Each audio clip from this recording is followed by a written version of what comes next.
Someone's always watching me. Smoking forbidden. As we take hits Someone's from the ball. always there. When I'm sleeping, he just waits and he stares. Someone's always standing in the darkest corner of my room. He's tall and wears a suit of black, dressed like the perfect. Would you like me to explain all the backstories to the Creepypasta characters? Yes, please. I totally don't know them off by heart. Alright. We should probably start at the start, don't worry. Alright. Over here we see Ben drowned. Self-explanatory, he was a young boy obsessed with the game, The Legends of Zelda. But he did have a very nice father. That father was also his demise. The young boy lived by a lake. His father left him in that lake, where, of course, he drowned because his father was neglectful and never learned to teach him how to swim. And thus he forever haunts the Game Boy that he used to play when he was a kid, which now is passed around from garage to garage. And every time you open the game, you see the single face staring at you, waiting for someone to play the game that he once loved. Around Nice. Ocarina, I think it was Ocarina. And the 64 cartridge. Oh, jeez. Yeah. Macarena. Yeah, this one's kind of an overrated. That one's kind of an overrated character. This one's called Clockwork. Basically, she was a young teenager who was mistreated by her parents and constantly pushed to stressful situations because her teachers never told her when to calm down. Forced to work all the time, she never had enough time to work. One day she had enough after her boyfriend broke up with her. Too much stress going on at home. She stared in the mirror and decided to do something drastic. She cut open her mouth with scissors and stitched it back up into a smile just to feel something. She was taken to therapy, but they couldn't do anything. She was experimented on with different medications to try and see if it could fix her. And thus, but only it made her stronger. She broke away from the medical center where they were trying to fix her and ran back home, where she proceeded to murder her entire family. After her entire family was dead, she returned to the bathroom with a single pocket watch she had stolen from her father, where she proceeded to rip out her eye and place it in there, so she would always know what time it is, because she was always losing time. She now wanders the streets, damning people who never spend their time wisely. Honestly, she's kind of overrated. I really don't like her that much. What? And Tiki Toby. Yeah? I don't know, she giving me Harley Quinn vibes right now. A little bit, right. What's this guy's story? Tiki Toby was a young boy. He had several mental disorders. One of them was a neurological disorder where he couldn't feel pain, and the other was Tourette's. Having Tourette's as a kid and many other mental disorders, he was bullied a lot in school. Kids would call him Tiki Toby for his many twitches and tics. Soon he had to be taken away from school because he couldn't handle it. His abusive father didn't help much. One day, the only one who ever cared for him, his sister, died in a car crash. As he watched, painfully, he slowly realized he had begun to change as he stayed in his room all day. As weeks would turn into months, he stayed in his room and looked out the window to see the one and only Slenderman slowly turning his mind into something corrupted, driving him one day to finally snap and kill his father, where he proceeded to burn down the house and run away with 2 kids into the forest. Some believe he may be dead, but others know that Tiki Toby resides in the woods, following the master of Slenderman. Also kind of overrated character. Yeah, I like it. The joke is that he just took a sheet of acid and freaked out. Yeah. Exactly. But it's a good, representation of well, not really, because it kind of demonizes Tourette's, but at least it's some sort of representation. Right? Anyway, yeah. And then over here, over here, this one's my personal favorite. Yeah, it's a mask. I think it's because he cuts down Freeze, it does want to get it in his face. This one here is called the Puppeteer. This one's my personal favorite because he isn't actually canonically a real person. He is kind of the method, basically he's what happens. Basically the main story I'm going to talk about is a young college girl. Yeah, you gotta get into character, man. Basically, the story where we first meet him is it's a young college student who's overrun with work and the feeling of doubt and worried that she's going to disappoint her parents. Soon she slowly realizes she no longer has any point of going outside, and she begins to stay years and years in her room just doing her homework. And every so often when she goes outside to have a smoke, she sees the same man staring back at her with glowing yellow eyes and grey hands. One day she couldn't take it anymore, and she decided to hang herself on the ceiling fan. But instead what she saw was really him coming into her room and she let him cut open herself, moving the nerds in her arms to move her like a puppet. She had no longer need for her life, so the puppeteer took her body and made her into something beautiful. The puppeteer now takes people who throw their life away into something beautiful by turning them into glorious but horrific puppets. Nice. I also like him. Cigarette would fit him so good. He's basically a manifestation of what happens if you let yourself go and don't choose to do something with your life. People are going to manipulate you to do something they want instead. Even if it seems better, it really won't be. Damn. Which is why he's a good character. Yeah, it's sick.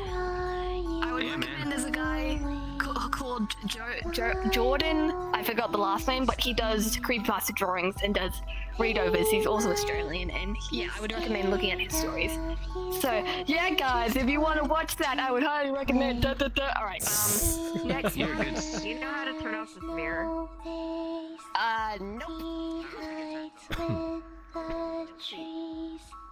He loves little children when they beg. Oh, okay.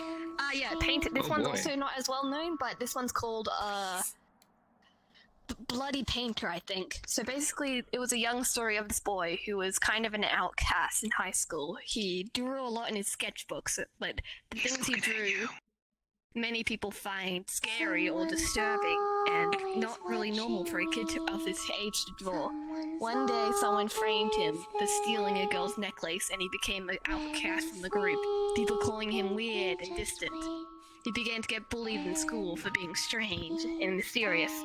But one day, a group of students were talking on their phone before prom night, and they heard something in the window. Footsteps.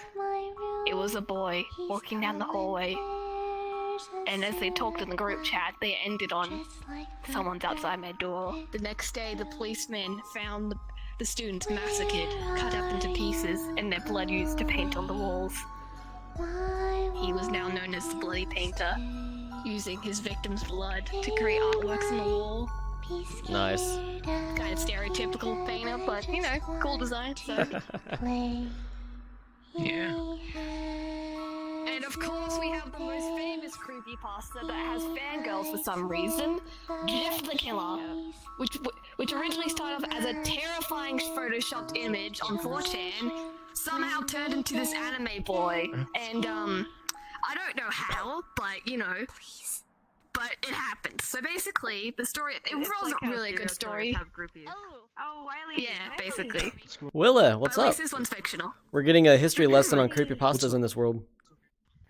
Oh shit. So, there once was a boy called Jeff Miller, I think. We're just gonna call him Jeffrey. He moved out of his home with his brother. He was reluctant to go. The new town he had moved into was nothing like his own, full of rich, snobby people. On the first day, he was attacked by a group of bullies, where he used the pocket knife they had threatened him with to stab one in the arm and run away. But he soon found after he enjoyed it. He found it strange that he would find enjoyment out of beating people, but he thought it off as they deserved it. They weren't nice people. Always. A few days later, the police turned up to Jeffrey's door, demanding that he get sent to prison for attacking another minor. But his brother, not wanting to see his younger brother be sent to jail, insisted that it was him. In distraught, Jeffrey watched as his brother was taken away. His mother, refusing to let anyone else know that they were an abnormal family, forced Jeffrey to go to a kid's birthday party. He went to the backyard and began playing with the children, playing cowboys, pretend shooting the kids and finding it fun because he actually had a nice encounter with someone in the neighborhood. But then the bullies returned, carrying guns, demanding they get a rematch. They fought through the house. One of the bullies died as he was hit directly in the heart with a hammer. As he rushed upstairs, bleeding from the face from the several cuts he had received, he went into the bathroom. The boys had a brawl, and vodka and bleach was splashed on Jeffrey's face. The other boy began laughing. Jeffrey asked why, and the boy said, "Do you know what happens when you get covered in bleach and vodka?" The boy began to pull out a flame, and soon Jeffrey was ablaze, running down the staircase, screaming at the top of his lungs. He soon woke up a few days later in the hospital. After weeks and weeks of isolation, pain, they took the bandages off his face. He stared in the mirror at his pale reflection, his ragged hair, his sunken eyes, and he started laughing at his hideous figure, screaming that it was beautiful. His family passed it off as the pain medication and took him home. But during the night, his mother heard a strange noise. She went into the bathroom and saw her beloved son standing by the mirror holding a carving knife. He turned around and asked, "Am I beautiful, Mum?" His face had been carved into a smile. His eyelids had been burned off, leaving him permanently staring. She asked what had he done. He said simply, "I got tired of smiling, so I decided to do it permanently. And I wanted to stare at myself for so long, but my eyelids started to hurt, so I fixed it. Aren't I pretty?" His mother quickly said yes and ran back into her room, demanding that their father wake up. But Jeffrey heard and came into the room, holding the knife. "You said you found me beautiful. You lied, Mother." And with that, he stabbed both his parents, killing them. The knife he held pinned them to the bed sheets as it covered in blood. With that, he was now an orphan.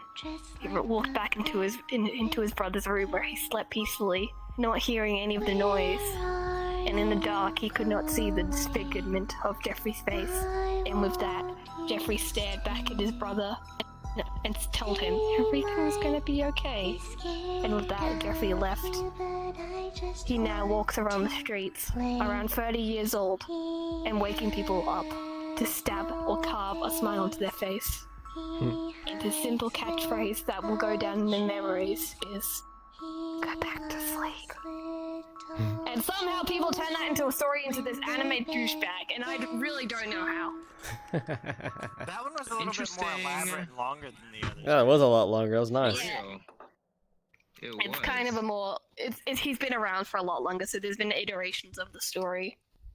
I feel like I can't wait. Billy also is angry at the fact that he's been weebified, so Yeah, she knows like the I'm actual fine with story. making him attractive, but like at least they can do is add actual burn marks to him, like on the side of his face. There was actually a good one where the story is he got hit by a flare gun, so half of his face was burned, and then he just carved his face, and he didn't actually cut off his eyelids because that would dry your eyelids and they would fall out. So Yeah. he basically just stares for very long. Damn. So there's been a lot of iterations. It's a very long, complicated story. That No. one's basically 7 a.m. and I get paid. Slenderman is like a long story. He doesn't really have a canon backstory, but people have made like iterations of his brothers, and that's Slenderman. Basically, he's the happy version of Slenderman. Slenderman? Offenderman. Yeah, That's amazing. Offenderman is literally a man who wears a trench coat and nothing else, and sneaks into young women's rooms at night, and does the do with them with his Yeah. There's a reason he's called Offenderman. Yeah. I like the actual story of Slenderman, like what they've done. Yeah, Slenderman's pretty dope. Yeah. But then actually- Hollywood tried to make him scary, Yeah. and it kind of ruined it. I kind of want this To be one. fair, I was already kind of scared of Slenderman because I live near a wooded area. Yeah, everyone looks Yeah. tiny when you're this guy. Yeah. basically, the story of him is Slenderman is a young. His pants were purple. Basically, the story is. What the hell? Oh yeah. What have I done? Oh, I have the backstory for him. I have the backstory for Eyeless Jack. Okay, Eyeless Jack. Hold on, I'm kind of having some difficulties here. Let me show the stream. Let me see what I look like. Slenderman drank too much at the party. Alright, basically, I'll do a quick rundown. Slenderman, tall figure, kills people in their sleep. Or kills people that go into the forest. But if you're a young child, or if you're someone who's a minor who has gone through trauma, he'll take you in as a proxy, which is what he did to Toby over there. And this guy over here, Masky, and I forgot the other name. They're from I forgot the name of it. It was an old web series based off Slenderman. Basically, they're his proxies because they were mistreated as kids, so he took them in as his own, and they serve him. So I keep forgetting. It was Marble Hornets. That's what it's called. These are what the characters are from, and they work for him. Yeah, that avatar's broken for me for some reason. Yeah, and then I don't think it's tracker friendly. yeah, there's also oh yeah, Sally. That one's the saddest story, really. Sally was alright. You can elaborate as much as you really want. sad story. Alright, I'm gonna get a drink of water for this one. Trigger warning for people who aren't really comfortable with, you know, kids being mistreated. Uh-oh. Sally was alright. Sally was a young girl. She had 2 loving parents. She played with her friends all day and loved her teddy bear. And one day, her Uncle Ben arrived at their house, claiming to have after his divorce, he wanted to see his young niece talk to her. He seemed like a nice man. He gave her gifts. He said she was pretty, his little princess. So he offered to tuck her into bed and play a game with him. Turned out that game wasn't as innocent as she thought it was. That meant he took advantage of her and scarred her for life. She told her as much life as she had left. The next day, she told her parents that a man had touched her and she didn't like it. Her parents, confused, talked about it, thinking it was just a nightmare, but wondering why she would have nightmares like this. Little to their knowledge, Uncle Ben had overheard. He demanded Sally come with him, saying it was only for a grocery trip. Sally got in the car, fearing for what would come. They slowly drove down the thing, and the uncle said, "I thought you said you wouldn't tell anyone about our secret." And she noticed that they had driven past the grocery store and stopped in the nearby parking spot. A few weeks later, Sally's body was found. Her head had been bashed in with a boulder. She now haunts the old house she used to live in, demanding people to play with her, as she never got to have an actual childhood of her own. Pretty depressing, right? Yeah, this is all fucked up. Yeah. I'll be honest. I've heard much worse. It's not fucked up. Like the fact That's why she has blood running down her face.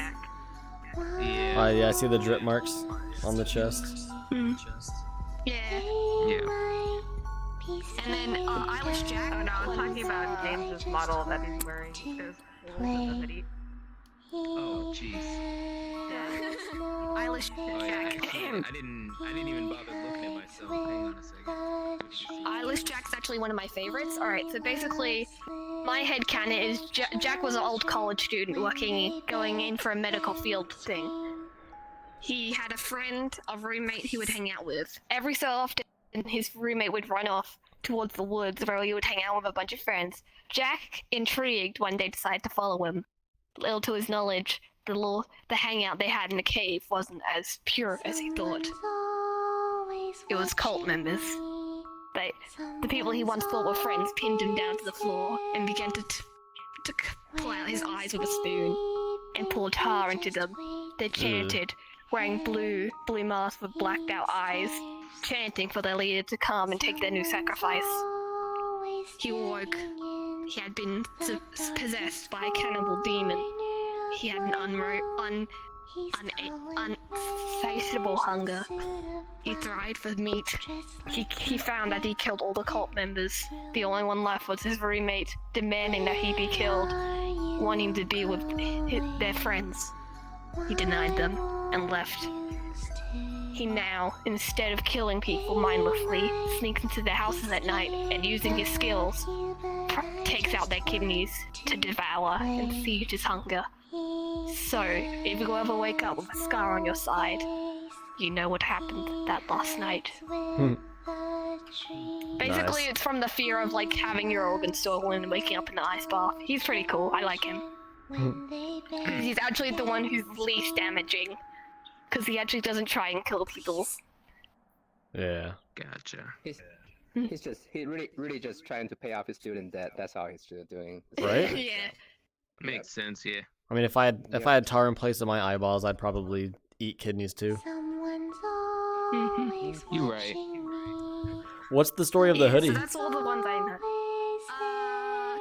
Oh, I oof. think this one hoodie. That one's hoodie and that one's musky. This one's hoodie. Okay, hoodie was. What I know is he was a kid with massive anxiety, and he ran off into the forest one day because of a party where he had a panic attack. And he soon found the Slenderman who, because of his trauma, decided to take him in as a proxy. I'm not really well acquainted with marble hornets. They're not technically part of Creepypasta, but people have just kind of lumped them in anyway because they wanted to. Nice. Let's get a nice shot of And bridges. all I know about Mosky is basically he has a smoking problem, and that's about it. Oh, and migraines. He has migraines. And that's about it. Yeah, so that's all the creepypastas in here with the backstories and everything. So I would recommend looking it up if you guys have interested in any of these, because they do have, like, a lot of people are making re-iterations or rewriting the stories, and they do have, like, Jeff the Killer has been rewritten. For Ben Drowned, Nexpo did a 1 hour long movie for it. Nice. And That is horrifying. It fucked me up, actually. I had weird dreams after. Yeah. Oh, please don't. It's not that bad. Usually, it's the production value of Nexpo's videos. Usually the first story for the creepypastas is what people base it off of, but it's really shit. So people just go off of it. Actually, I think Nexpo's video was actually really faithful to the original story. It was just putting it into an actual, like, video where you can actually experience it better than just reading it.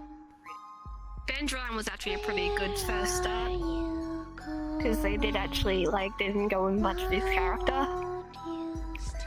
But I really hate what they did to Jeff, because Jeff's character design is meant to be disturbing, but they're like, oh no, he has like these little, like, blood marks, and he's so cute, ooh, he would fall in love with me. It's like, no he wouldn't, he would kill you. That's the worst. So, Duncan,